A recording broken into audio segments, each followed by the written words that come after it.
Help support AMTV by becoming a patron, an AMTV staff member, and following us over on Twitter. Hi there guys, it's Adam Martyn here, and welcome back to another video and some pretty exciting news rolled in. The United Kingdom is going to be in Eurovision 2025. It's official, we've had it confirmed from the BBC themselves. The speculation on that can end. This was in a post from BBC Eurovision, their official account for the contest, which said, Eurovision 2025, here we come. Today we can exclusively confirm the UK's participation in next year's contest in Switzerland. So that's another one of the big five countries that has made it in. One of the big bastions of the contest is going to be there. But I don't know why this was ever in doubt, but I think we've only got one big five country left to confirm now, which is France. All the others have Italy, Spain, Germany, and now the UK. And this takes our contest total for 2025 up to 22 nations. Another recent addition is San Marino, who surprisingly have confirmed. I thought they might be one of the ones who'd back out. We might talk about that a little bit later. But just on the UK,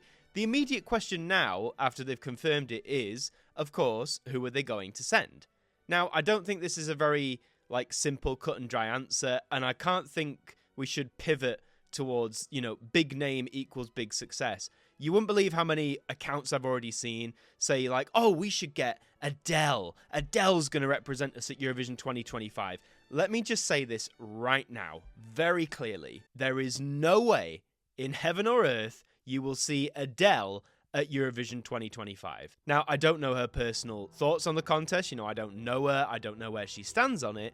But I just can't see it happening. And also, even if Adele did compete, or someone, that big like Ed Sheeran or someone like that, it doesn't mean the UK is going to win. It doesn't even mean we're going to get a good position. And that has pretty much been the case for a long time now. I mean, this year is a big case in point. Ollie Alexander representing the UK with his song Dizzy. Now, Ollie Alexander, I don't think I need to harp on this for too long, but had multiple big hits with the band Years and Years, is well known across the UK, is, I'd say, well liked amongst much of the population, amongst a lot of the country. He's well respected in the business. So, a lot of people, when he got announced, were, jumped the gun and was like, well, we've won it then, haven't we? The United Kingdom is going to triumph at Eurovision and we're going to walk home with it, yada, yada, yada, yada, yada. Personally, I was a little more skeptical. I didn't think it would be like a runaway hit. I didn't think just because we chose an Ollie Alexander, we were going to walk away with the top prize. Absolutely not. You can't just do that based on status. I wanted to wait and see what the actual song was, and the song we got, Dizzy, I did have mixed feelings on. On one hand, I think it's a very catchy tune. It reminded me of the early days of the Pet Shop Boys in some ways. But for me, at least, both the song when you heard it on the radio and ultimately live as well, it just didn't really, for me at least, it didn't really go anywhere. It didn't have a very exciting progression. It didn't have what a lot of the other songs had from other nations, that's something unique about them, whether that was showing off their own cultural heritage, or they were doing some very unique staging or some very unique things vocally.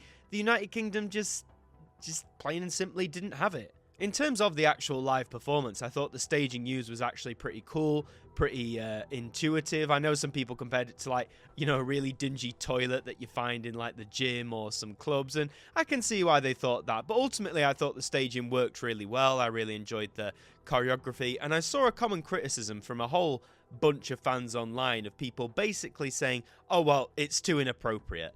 I'm just going to say this right now. I personally don't think there's ever been anything too inappropriate in terms of staging at Eurovision. Feel free to leave contenders in the comments down below, but it's not that deep, guys. It really isn't. We saw a lot of that this year, Bambi Thug from Ireland got it a fair bit as well. People saying that their performance was inappropriate, and I'm just please go outside, get out of your bubble, because I don't see what was deep about that, But after a catchy pop song, a well-known artist, how did we do in Eurovision 2024? We came 18th. Now, granted, this is much better than the, bottom of the table that we've occupied so many times, but doesn't that just go to show you can take one of our most well-liked, most respected artists out there in the UK, you can send them to Eurovision with a very slick pop song, you can send them with very elaborate staging and a lot of cool camera tricks in there as well, and yet it will not result in a top 5 placement, not a top 10 placement, just down to 18th. So for 2025, the UK needs to do something a little bit different. And just before we speculate on what that could be, I just want to take a look at, say, the last 10-15 years of UK entries specifically, just to give you an idea of sort of where we were at and where we've come from. I want to start with 2011 because that was the first ESC I ever personally watched as a kid, so that holds a special place for me. We sent Blue that year, and, they've been a pretty successful pop band. They came 11th for us, so, just missing outside the top 10. Decent song, nothing too exciting in my opinion, but there we go. 2012, they sent Old Engelbert. God bless his heart. Now, I ain't got anything against Engelbert Humperdinck, but I just don't know why they thought it was a good idea. The song's sweet, but it didn't really have much to carry it through to win, and we came 25th. So, what does that tell you? 2013, we decided to carry on with the veteran artists, if you like. We sent Bonnie Tyler. Now, I love Bonnie. Those early 80s hits of hers, iconic, classic. Believe in Me, the song she sent, is arguably not that. And she did a fine job, I think. I don't think anyone would say it was a god-awful performance. But again, it just didn't have that extra oomph that I think we really need at the contest. We came 19th that year, so a bit better than Old Engelbert, but not great. 2014, we sent Molly with Children of the Universe. Now, this song came 17th, but I actually quite enjoyed this. I like the fact we sent someone who wasn't, I guess at that time, not that well known, or at least, a lot of people I knew didn't really know who she was. And the song was, very, very catchy, very infectious, a bit different. It's a shame it didn't do better, but, that I like when the UK actually dips its toes out, tries something a bit different, a bit more adventurous. 2015, we sent Electro Velvet. Still in Love With You. Yeah, I remember this. We came 24th, right near the bottom. A blend of 1920s music with electro pop. I mean, points for trying. It's been done before as well, but this really didn't work. Not for me, not for the people voting, and it's sort of been seen as a bit of a black spot, but it didn't come last. 2016, we sent Joe and Jake. If you're wondering who they are, don't ask me, I haven't got a clue. Their song, You're Not Alone, came 24th, so right near the bottom again. And as songs go, it's very safe, very generic, doesn't really do much. 2017, we sent Lucy Jones, who's a great singer, does a lot of musical work now. Never Give Up on You. This came 15th. This deserved so much better, because when you watch that performance in the final in Kyiv when this took place, God, she belts it out. She smashes it. And, some would say, oh, is it a bit generic? But I think the power, the emotion Lucy inputs into the song elevates it so much higher than some of the other bland stuff we had. 2018 begins what I like to call the era of, we're just going to send really bland stuff. I don't know the artist, it's no shame on them, but really. 2018, we sent Storm by Suri, which came 24th. This is a very forgettable pop song in my opinion, so moving on. 2019, Michael Rice, Bigger Than Us, seemingly even more forgettable because he came last. And, this song, Michael is a decent vocalist, but again, the song just, who cares? That was what I thought at the time. I was like, I'm not bothered about this song. Obviously, 2020 didn't happen. 2021, we had James Newman with Embers. The least said about this, the better. Look, James seems like a nice guy, but all I'm saying is we deserved last place in 2021. 2022 was like the turning point, wasn't it? We had Sam Ryder pull out the stops for us. And now, why do I think he worked? Obviously, he had a great following on TikTok around Europe, around the world. He was a great vocalist, someone who could really deliver those vocals live, as we found out. And, the fact he came second, that was our best result in forever. And surely you'd hope from there, that was the sort of push we needed to be like, right, now we've got sort of what we need to do. Next year, we sent Mae Muller. Now, I really like Mae. Her album, I think, is great. Actually, you should definitely give that a listen if you haven't heard it. This was a great radio song. It was catchy. It was played a lot. It was quite the bop. Live, didn't work. And I know Mae has said since, she was really nervous, as I imagine a lot of the artists are. It's a lot of pressure. But it didn't really come together on the night. We came second to last. Not surprisingly, given what was on display. And then we sent Dizzy. So what do we need to do next year? Well, absolutely, we need to pick a vocalist who can deliver their song, whatever it is, live. It's all well and good doing it in the studio where you can tweak things and, make things sound a bit better than they maybe are. But live, you've got to be able to deliver the goods. I don't know how they do it, but if I was, I'd say, right, I'm the, person in charge of the BBC deciding this. So I want you to, get in this room with all the other Eurovision team and sing your track a cappella. Sing it without music. Just sing it live for us. you know, it might not be the most polished performance in the world, but if you can prove to me that you can sing that song live, you know, bare bones, no music, and you sound decent, you're not too pitchy, you're not warbling off key too much, then great. I just, sometimes we've sent acts over the years where you sort of listen and you think, was this not vetted beforehand? Was this not checked? So definitely someone with a great live vocal.